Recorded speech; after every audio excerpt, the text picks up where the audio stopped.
Anak-anak, tahukah kalian bahwa di dunia ini dimulai dari firman dan diakhiri oleh firman juga?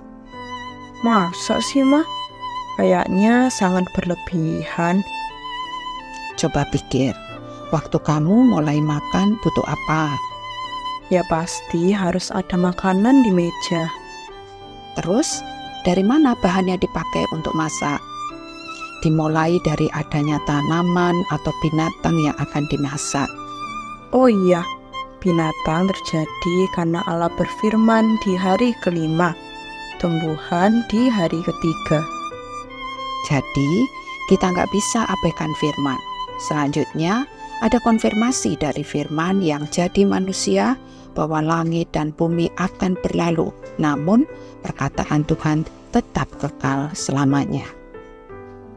Berarti hak istimewa buat kita dengarkan firman-Nya yang merupakan penghiburan bagi Israel atau bagi kita umat Israel baru. Yuk perhatikan bagaimana di bait Allah sejati, yakni Kristus, dinyatakan sebagai penghiburan buat umatnya. Adik-adik, kita akan melanjutkan petualangan kita dalam kerajaan Allah. Untuk itu, mari kita berdoa. Bapa di surga, kami bersyukur, kami berterima kasih karena setiap kesempatan Tuhan berikan kepada kami untuk kami belajar akan firman Tuhan. Kami mohon belas kasihan Tuhan, Engkau menerangi hati kami, supaya kami boleh mengerti kebenaran firman Tuhan, dan Engkau memimpin hamba-Mu yang akan menyampaikan firman, supaya dengan hikmat bijaksana yang daripada Tuhan boleh menyampaikan isi hati Tuhan. Dengarkanlah doa kami ya Bapa, dalam nama Tuhan Yesus yang berdoa. Amin.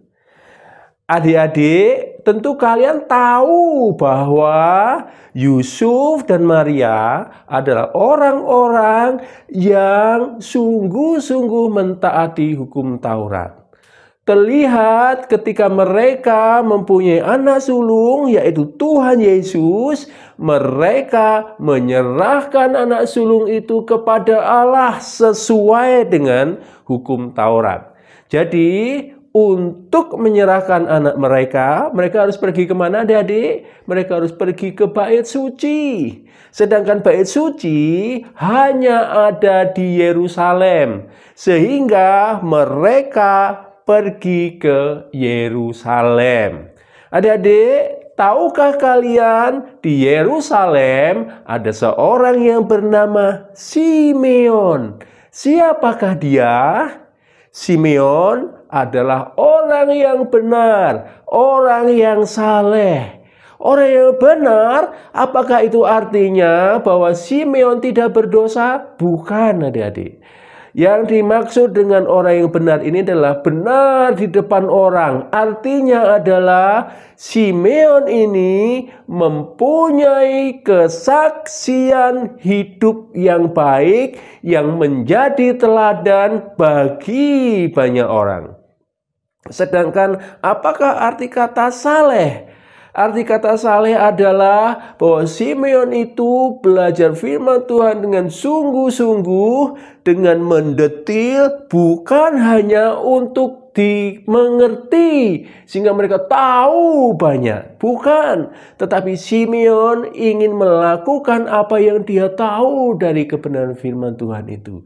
Adik-adik, boleh dikatakan bahwa Simeon ini adalah seorang yang bergaul erat dengan Tuhan. Perlu kita catat adik-adik, antara benar dan saleh ini saling terkait. Jika kita sungguh-sungguh hidup saleh, maka kita akan menjadi teladan bagi banyak orang. Nah, karena Simeon ini bergaul erat dengan Tuhan, tidak mengherankan jika Simeon ini adalah orang yang hidup berdasarkan janji-janji Tuhan. Simeon menantikan setiap hal yang dijanjikan oleh Tuhan, termasuk juga Simeon menantikan penghiburan yang sejati bagi orang Israel. Apakah yang dimaksud dengan penghiburan ini adik-adik? Apakah pada waktu itu Simeon sedang sakit sehingga dia mengharapkan kesembuhan, itulah penghiburannya? Bukan. Apakah pada waktu itu Simeon sedang kekurangan miskin sehingga dia menantikan kelimpahan daripada Tuhan dan itulah penghiburannya? Bukan, adik-adik.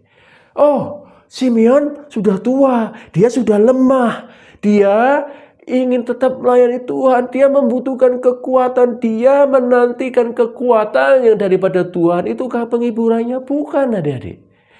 Apakah gunanya kekuatan, gunanya kuasa, kekayaan, kesehatan kalau dia dibuang oleh Tuhan?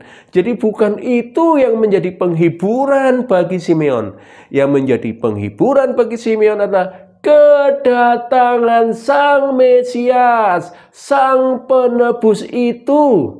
Adik-adik, ketika dikatakan bahwa Simeon menantikan, itu bukan hanya sekedar, oh ya, akan datang Mesias, jadi saya akan menunggunya. Bukan demikian, adik-adik. Tetapi Simeon belajar sungguh-sungguh dan dia memperhatikan bahwa waktunya sudah dekat. Sang Penebus akan datang.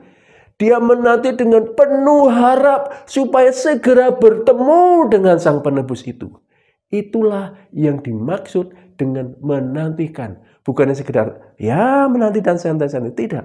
Dia mempunyai hasrat yang begitu besar untuk segera bertemu dengan Sang Penebus.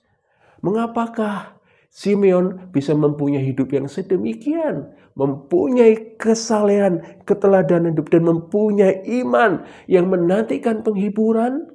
Karena Roh Kudus ada pada Simeon. Artinya adalah Roh Kudus menuntun kehidupan Simeon. Jadi Roh Kuduslah yang membangkitkan iman dan pengharapan di dalam kehidupan Simeon. Tetapi apakah Roh Kudus hanya bekerja secara khusus pada Simeon saja sehingga hanya Simeon yang mempunyai iman? Sebenarnya tidaklah demikian. Tuhan ingin merangkul dan membangkitkan iman seluruh orang Israel. Tetapi mereka menutup hati, menutup mata mereka. Sehingga mereka tidak mau sungguh-sungguh beriman dan menantikan penghiburan. Ada orang-orang Israel yang, ya dulu saya menunggu.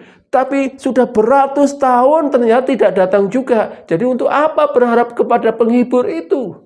Atau ada juga yang menantikan Sang Mesias, tetapi dalam konsep mereka Mesias itu adalah orang yang akan membebaskan mereka dari penjajahan Romawi. Tidak demikian yang diimani oleh Simeon. Dia mengimani Sang Penebus itu akan menebus dosa manusia.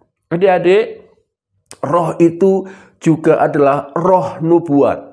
Sehingga Simeon dinyatakan sebagai pelayan Tuhan. Simeon adalah orang yang menyatakan kebenaran firman Tuhan yang terkadang melampaui apa yang dia mengerti. Mengapa? Karena Roh Kudus, roh nubuat itu yang memimpin dia.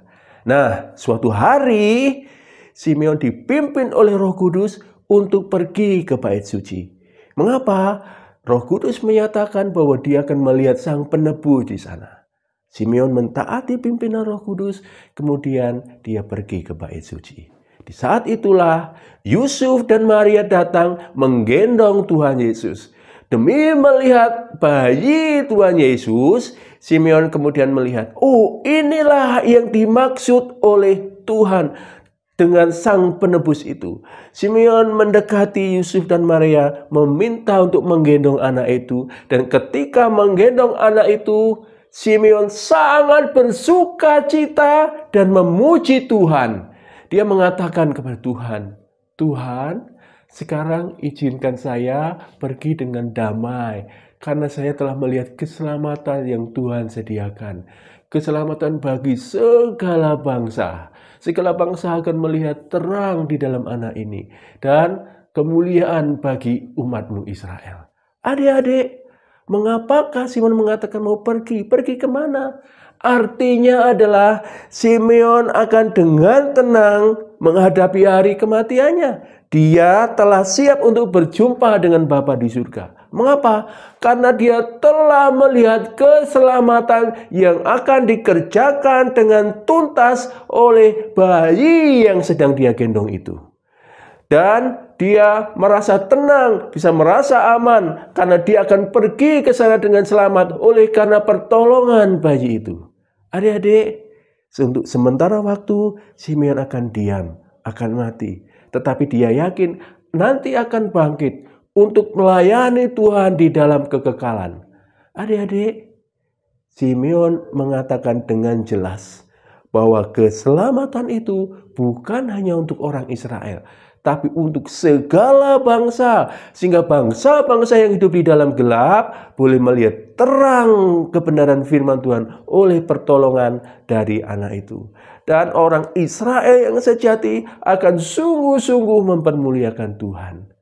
Bagaimanakah respon dari Yusuf dan Maria? Walaupun mereka sudah berkali-kali melihat dengan takjub apa yang dinyatakan tentang Tuhan Yesus, kali ini pun mereka takjub kembali akan pujian Simeon kepada Allah tentang anak itu. Adik-adik, kita belajar dari petualangan ini bahwa yang sangat-sangat bernilai bukanlah kekayaan, bukanlah kehormatan, bukanlah kesehatan, tetapi keselamatan yang dianugerahkan oleh Tuhan. Itulah yang ditunggu oleh Simeon. Dan ketika Tuhan menyatakan karya keselamatannya, itu akan selalu membawa ketakjuban. Jika kita terus melihat karya Tuhan, kita akan selalu takjub dan takjub. Biarlah kita menjadi orang-orang yang sungguh-sungguh menyatakan hidup, yang beriman bahwa keselamatan hanya ada di dalam Kristus Tuhan. Dan lihatlah, nanti kita akan melihat pekerjaan Tuhan yang terus menakjubkan kita. Kiranya petualangan kita kali ini boleh memberkati kita semua. Amin. Mari kita berdoa. Bapa di surga, kami bersyukur karena Engkau menganugerahkan keselamatan, hal yang jauh bernilai dari segala sesuatu. Dan tolonglah kami untuk kami terus dapat melihat karya Tuhan di dalam hidup kami, supaya kami terus takjub dan terus mempermuliakan Tuhan, sehingga hidup kami boleh menjadi berkat bagi sesama. Dengarkanlah doa kami ya Tuhan, dalam nama Tuhan Yesus kami berdoa. Amin.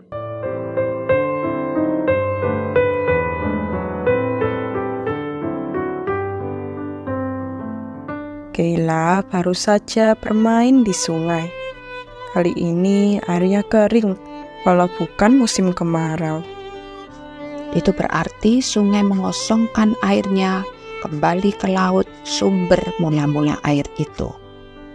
Hal ini mengingatkan kita pada apa yang baru saja kita dengarkan tentang Simeon, orang beriman yang mengembalikan pujian atas apa yang mereka terima kepada Allah.